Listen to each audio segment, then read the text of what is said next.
Hello friend, welcome back to my channel Study with Introvertkar. In this video, I will explaining the chapter Unit and Dimension.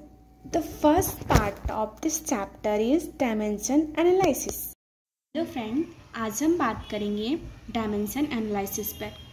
जैसे मास का dimension m होता है, length का dimension l and time का dimension t. अब example से समझते हैं. अगर हमसे पूछा जाएगा फाइंड डायमेंशन ऑफ वेलोसिटी, तो वेलोसिटी को हम लोग डिस्प्लेसमेंट लिख सकते हैं, डिस्प्लेसमेंट अपन टाइम. डिस्प्लेसमेंट का डायमेंशन l होता है और टाइम का डायमेंशन t, तो LT-1, इसे m की पावर 0 LT-1 लिख सकते हैं. तो वेलोसिटी का डायमेंशन क्या हो गया, 0 1 -1. नेक्स्ट एग्जाम्पल है एक्सेलरेशन. एक्सेलरेशन का फॉर्मूला होता है वेलोसिटी अपन टाइम. तो वेलोसिटी का डायमेंशन हमने पढ़ा था LT-1 होता है, फिर अपन टाइम, तो डायमेंशन हो गया LT-2. तो एक्सेलरेशन का डायमेंशन हुआ 1 एंड -2. अब नेक्स्ट एग्जाम्पल पे आते हैं. अगर मोमेंटम का डायमेंशन पूछे तो मोमेंटम को हम लोग लिख सकते हैं मास इंटू वेलोसिटी. मास का डायमेंशन क्या होता है m, वेलोसिटी का LT-1, तो इसका डायमेंशन हो गया mLT-1. अगर हमसे मोमेंटम का डायमेंशन पूछे तो 1 1 -1.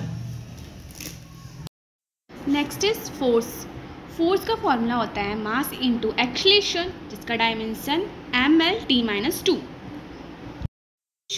प्रेशर को हम लोग फोर्स अपन एरिया लिख सकते हैं.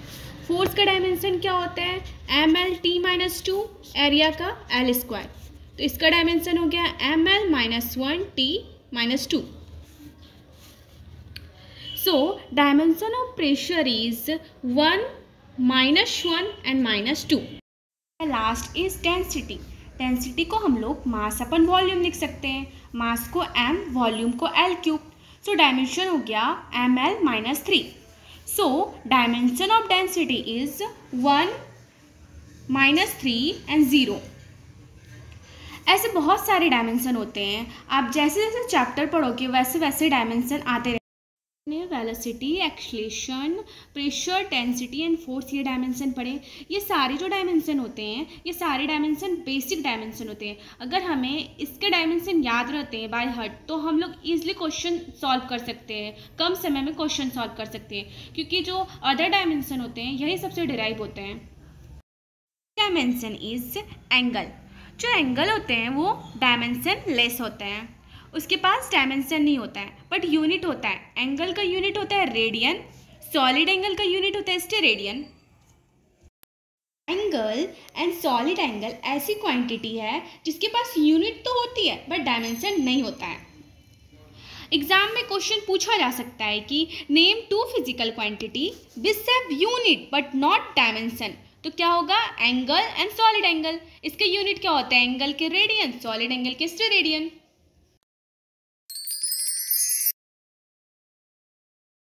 Next topic is principle of homogeneity. ये प्रिंसिपल बोलता है कि फोर्स में फोर्स ही ऐड होती है, लेंथ में लेंथ ही ऐड होती है. मतलब जिनकी फिजिकल क्वांटिटी सेम है उसी को ऐड कर सकते हैं. एग्जाम्पल, जैसे मैं बोलूँ कि अगर 5 लीटर पानी को 2 घंटे में ऐड करो, ये तो पॉसिबल नहीं है ना 5 लीटर को 2 घंटे में ऐड करना. तो प्रिंसिपल ऑफ होमोजेनिटी बोलता है only those physical quantity can be added और subtracted which have same dimension और यूनिट. एग्जाम्पल, जैसे a + v गिवन है, तो हम लोग इसमें देखेंगे कि a और b का जो डायमेंशन होगा वो सेम होगा, क्योंकि अगर a और b डायमेंशन सेम है तभी ना वो ऐड हो रहा है. हम लोग प्रिंसिपल ऑफ होमोजेनिटी के एप्लीकेशन पे बहुत सारे क्वेश्चन करते हैं, बहुत सारे टाइप के क्वेश्चन करते हैं. पहला टाइप है v = a + vt. तो इसमें क्या हुआ कि उसी टर्म को ऐड करना है जिसका डायमेंशन सेम है. तो a और vt का a एंड bt का डायमेंशन क्या होगा, सेम होगा, सेम डायमेंशन. ये दोनों के डायमेंशन सेम है. अब क्या है कि हमें निकालना है कि a एंड v क्या है, और v क्या है, इसमें v वेलोसिटी है. तो v का डायमेंशन = a एंड v का डायमेंशन = vt. तो a की वैल्यू हो गई LT-1 और यहाँ पे v की वैल्यू हो गई LT-2. Next question is x = a + c/m. तो यहाँ पे x का डायमेंशन किसके इक्वल होगा, a के इक्वल, एंड x का डायमेंशन सी वाई एम के इक्वल होगा। तो इससे हम लोग a और c का डायमेंशन फाइंड कर सकते हैं। Next type 2 question is find dimension of x in which y is equal to tan xt। तो हम लोगों ने पहले पढ़ाई की जो एंगल होते हैं वो डायमेंशनलेस होते हैं, तो हम लोग tan xt को क्या लिख सकते हैं, tan थीटा लिख सकते हैं ना, क्योंकि theta is equal to xt। तो और वहाँ पे एंगल डायमेंशनलेस था, तो xt is equal to dimensionless. तो xt की वैल्यू क्या हो गई, m की पावर 0, l की पावर 0, t की यहाँ पे m की पावर 0, l की पावर 0 एंड t की पावर 0 हुआ, मतलब xt डायमेंशनलेस। तो इससे x का डायमेंशन क्या आ गया, t की power -1। Now type 3 type question. If p is equal to p naught e की power minus alpha t square. If the question asks find dimension of alpha, तो इस case में क्या होगा, इस केस में जो पावर होते हैं, पावर जो होते हैं वो डायमेंशनलेस होते हैं, मतलब alpha T square is dimensionless. Alpha T square is dimensionless, तो m की पावर 0, l की पावर 0, t की पावर 0 होगा। तो इससे अल्फा की वैल्यू क्या आ गई, t-2। इस टाइप 3 में याद रखना है कि पावर का जो डायमेंशन होता है, पावर का जो डायमेंशन होता है वो डायमेंशनलेस होता है। Type 4 type question, if y equal to a sin omega t minus k x की वैल्यू फाइंड करनी है। तो हम लोग को पता है कि जो थीटा होते हैं वो डायमेंशनलेस होते हैं, तो omega T minus k x क्या हो गया, डायमेंशनलेस। तो यहाँ पे क्या होता था कि प्रिंसिपल ऑफ होमोजेनिटी क्या होता है कि सेम डायमेंशन वाले ऐड होते हैं। तो omega T minus k x dimensionless है, तो ये भी ओमेगा टी भी डायमेंशनलेस, के एक्स भी डायमेंशनलेस। तो के एक्स इक्वल टू डायमेंशनलेस, के एक्स होते हैं डायमेंशनलेस। तो के एक्स की वैल्यू क्या हो गई, एम की पावर 0, एल की पावर 0, टी की पावर 0। इससे एक्स की वैल्यू, के की वैल्यू फाइंड हो जाएगी। एक्स की तो वैल्यू एल होती है ना, तो के की वैल्यू फाइंड हो जाएगी। अब मैं आपको बताऊंगी कि किस किस के डायमेंशन सेम होते हैं, क्योंकि बहुत सारे ऐसे क्वेश्चन पूछे जाते हैं कि बताओ कि लीनियर मोमेंटम के डायमेंशन किसके डायमेंशन के इक्वल होते हैं। तो मैं ट्रिक बताती हूँ, वो ट्रिक याद करने से क्वेश्चन ईजिली सॉल्व हो जाते हैं। जैसे इस वाले में लैप टी, LAPI, L से लीनियर मोमेंटम, A से एंगुलर मोमेंटम, P से प्लैंक कांस्टेंट, I से इम्पल्स। इस चारों के डायमेंशन क्या होते हैं, इक्वल होते हैं।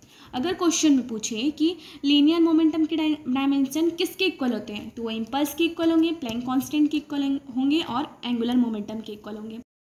नेक्स्ट ट्रिक है YEP, Y से यंग मॉडुलस, E से एनर्जी डेंसिटी, P से pressure.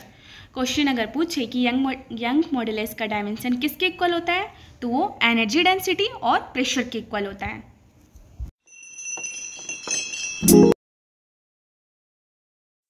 Third topic is deriving the formula using dimensional analysis. जैसे force is directly proportional to the m की पावर x, l की power y and t की power z। और हमें पता है कि फोर्स का डायमेंशन m l t-2 होता है। तो इससे x की वैल्यू फाइंड हो जाएगी। x की वैल्यू क्या होगी, 1, y की 1, z की -2, क्योंकि सेम बेसिस है, सेम पावर।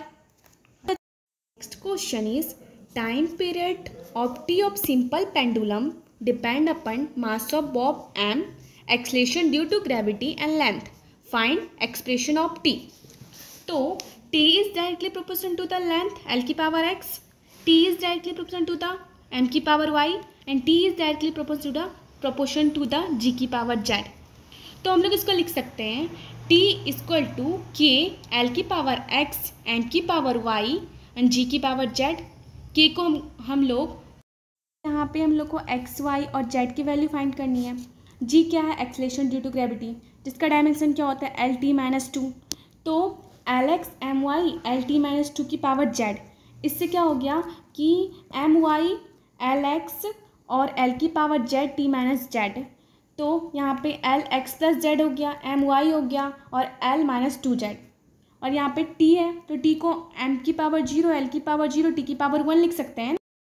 यहाँ पे LX my LT-2z की पावर की वैल्यू फाइंड करनी है। तो my m0, सेम बेसिस है सेम पावर, तो y की वैल्यू हो गई 0। अब t minus 2z equal to 1, तो z की वैल्यू हो गई -12, और x प्लस z क्या है 0 है, तो x की वैल्यू हो गई हाफ।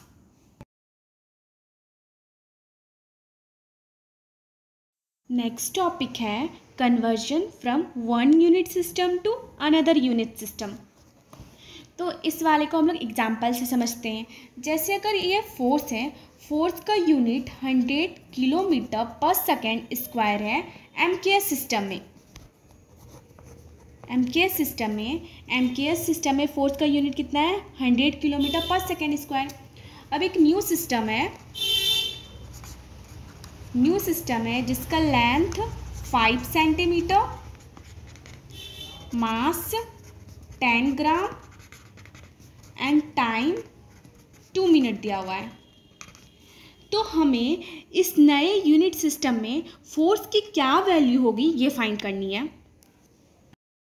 तो इस वाले क्वेश्चन को सॉल्व करने के लिए हम लोग एक कॉन्सेप्ट यूज करते हैं कि चाहे हमारी यूनिट चेंज हो गई हो बट डायमेंशन फॉर्मूला चेंज नहीं होता है।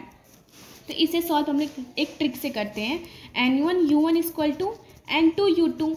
तो N1 एमकेएस की फोर्स की यूनिट 100 है एंड UN क्या था ml, फोर्स का ml डायमेंशन क्या होता है ml_t-2, और N2 फाइंड करनी है, इधर भी लिख दो ml_t-2। तो इस वाले क्वेश्चन को सॉल्व करने के लिए N1 U1 equal to N2 U2 करेंगे।